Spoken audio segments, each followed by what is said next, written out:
Magandang buhay mga kasisi ni Nanay Betchay dito sa YouTube.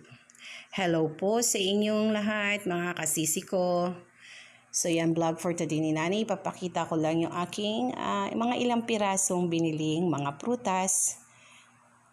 Yan na napakahalaga sa ating kalusugan. Lalo na sa panahon ngayong mainit mga kasisi ko. So ayan nga, meron akong mangustin.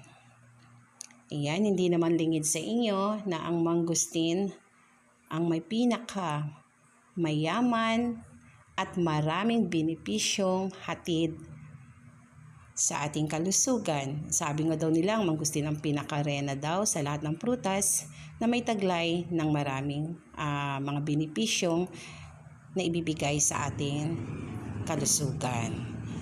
At ayan nga, meron din akong peras. Ayan, medyo bulol ako sa peras, mga kasisi ko. So ayan, ang peras din ay maganda rin ito, mga kasisi ko, lalo na ngayon sa mainit na panahon dahil matubig siya.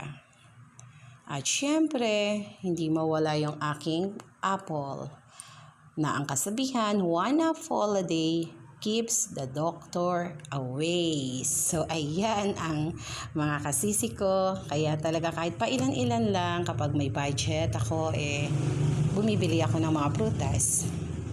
Kasi napakahalaga talaga nito sa ating katawan. At syempre, yung ating saging. Need natin ng potassium.